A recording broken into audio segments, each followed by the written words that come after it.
श्री शिवाय नमस्तुभ्यम।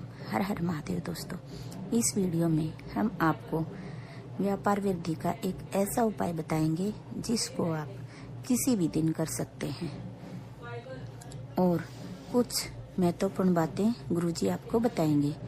अब गुरुजी से उपाय सुनिए। आप सबको फिर निवेदन करेंगे, रोग, बीमारी, तकलीफ, कष्ट या फिर कहीं रुपया पैसा अटक गया हो, नहीं निकल रहा हो, किसी व्यक्ति से कोई काम करवाना है, वो काम नहीं कर रहा, कोई फाइल आगे नहीं बढ़ रही है, कोई कार्य अटक रहा है, तो एक जल के पात्र में जल भरकर 5 बेलपत्री शिव जी को समर्पित कर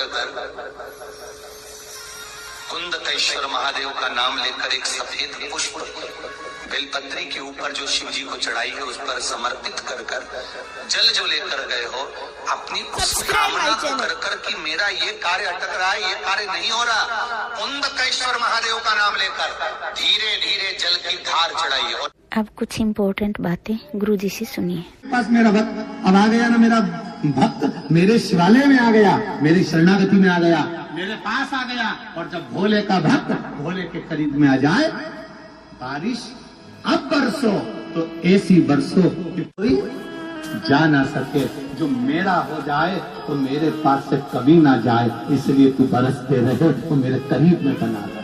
ये जो घड़ी है, ये शंभू है, ये त्रिकालदर्शी, ये कैलाशी, अविनाशी, ये शंकर है, उसको पहचानना कठिन। यमुना मैया गई, जो उन्होंने गोलोकधाम में दर्शन करा, भगवान का विचार कर लिया कि मुझे पटरानी बनना है भगवान नारायण की, पटरानी बनना है भगवान कृष्ण की, अब करूं तो करूं क्या। यमुना मैया सीधे सबसे पहले माता सरस्वती के पास पहुंची, ब्रह्मणी के पास में पहुंचकर उन्होंने विनती करी, मुझे करूं क्या, मैं कैसे भगवान कृष्ण की, भगवान नारायण की पटरानी बन सकती हूँ, आप बताओ मैं कैसे बन सकती हूँ। सरस्वती ने कहा एक ही काम है, गंगा जी के घाट पर जाओ, शंकर जी की आराधना करो।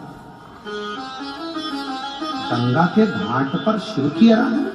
हाँ, यमुना मैया पूरे मृत्यु लोक में भ्रमण करती करती करती करती प्रयागराज की पवित्र भूमि पर पहुंच गई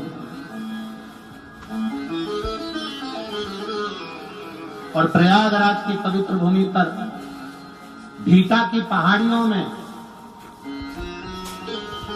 कहाँ की पहाड़ी, भीटा, प्रयागराज में, यहां से महाराज जी 25 किलोमीटर दूरी पर भीटा की पहाड़ी पर एक स्थान, ऐसा स्थान है शंकर जी का, यमुना जी का ऐसा स्थान जहां पर स्वयं यमुना भगवान शंकर की आराधना करने के लिए बैठी और शंकर जी को सुजावन महादेव के नाम से वहां पर आना पड़ा और दर्शन देना पड़ा।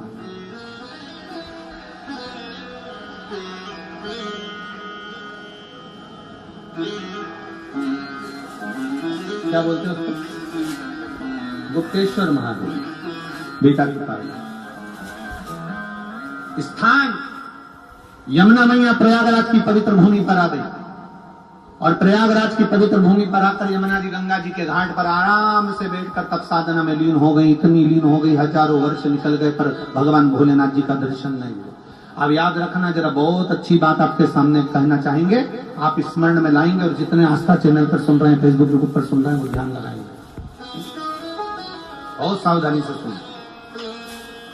हजारों वर्ष का तप करिए, शिव जी प्रसन्न नहीं होते। हजारों वर्ष की साधना करिए, शिव जी प्रसन्न नहीं होते। यमुना जी की कथा कर रही है, सुजावन महादेव की कथा कर रही है, भगवान शंकर का तप कर कर कर यमुना जी बहुत वर्ष बीत गए पर भगवान प्रसन्न नहीं हुए। तुम भी 1000 वर्ष तक नेत्र बंद कर कर साधना लगा कर बैठ जाओ, शिव जी नहीं प्रसन्न होंगे। तुम वन में जाकर बैठ जाओ, महादेव प्रसन्न नहीं होंगे। 1000 वर्ष तक तप करो, महादेव प्रसन्न नहीं होंगे। यमुना जी को लगा कि मेरे तो महादेव प्रसन्न नहीं हो रहे, मैं करूं तो करूं क्या। उसी समय उन्होंने गंगा जी का ध्यान किया। यमुना जी ने गंगा जी के हाथ जोड़े, हे गंगा मैया, गंगा मैया आप कृपा करो, हमें बताओ महादेव कैसे प्रसन्न होंगे। एक बार भी यमुना जी ने गंगा जी से यह नहीं कहा कि नारायण कैसे प्रसन्न होंगे, क्योंकि नारायण से विवाह करना है ना इनको डायरेक्ट। अगर नारायण से विवाह करना है तो नारायण को प्रसन्न करना था, पर ये नारायण को प्रसन्न नहीं कर रही है, महादेव को प्रसन्न कर रही है। हमारे जो डॉक्टर होते हैं ना, वो भी बहुत अच्छा वेद पुराण पढ़े होते हैं, इसलिए डॉक्टर साहब कभी भी एक गोली नहीं देते, एक गोली के साथ दूसरी गोली लगा कर देते हैं। वो कहते हैं ये गोली सवेरे खा लोगे, फिर ये गोली भोजन के, जम के बोलो जरा, भोजन के बाद खाना। ये भोजन के पहले खाना, ये भोजन के बाद खाना। डॉक्टर भी 2 गोली देता है, 1 गोली नहीं देता।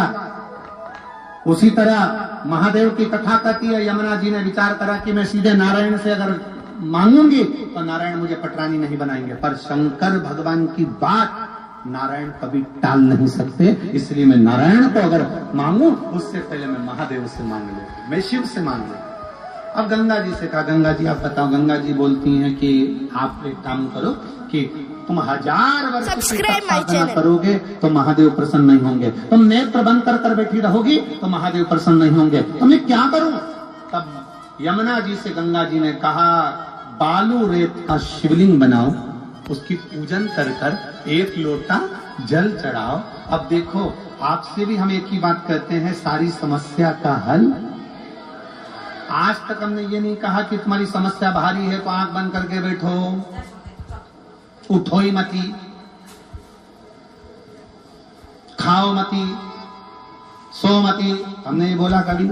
हमने तो एक बात बहुत अच्छी कही तुमसे, खूब खाओ पर लोगों के प्राण मत खाओ।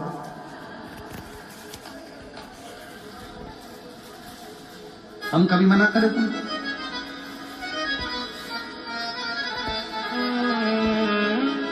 शिव महापुराण की कथा में सबसे शुरू में वेद व्यास जी वर्णन करते हैं शिव कथा सुनने का नियम।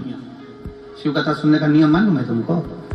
शिव कथा सुनने का नियम वेद व्यास जी लिखते हैं, एक समय फलहार करो, शिव महापुराण की कथा पूरी सुनो। एक समय फलहार, फरियाल नहीं बोला, क्या बोला है? फलहार।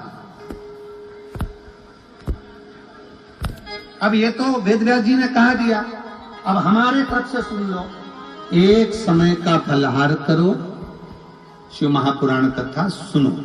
नहीं बन सके तो एक समय फलहार करके दूसरे समय फरियाल करो। फरियाल समझ गए? साबुदाने की खिचड़ी, चिप्स, पापड़, आलू का हलवा, आधा किलो पपीता, 1 किलो सेवफल, 2 दर्जन केला, रात्रि को सोने के पहले 1 लोटा भर के दूध, उसमें भी मखाने की पीस के डाल के बादाम, फिर खा के फुल एनर्जी, फिर सो। अब उन्होंने तो कहा कि एक समय फलहार करो, शिव महापुराण की कथा सुनो, और हम कहते हैं एक समय फलहार करो, दूसरे समय फरियाल करो, पर शिव महापुराण की कथा जरूर सुनो।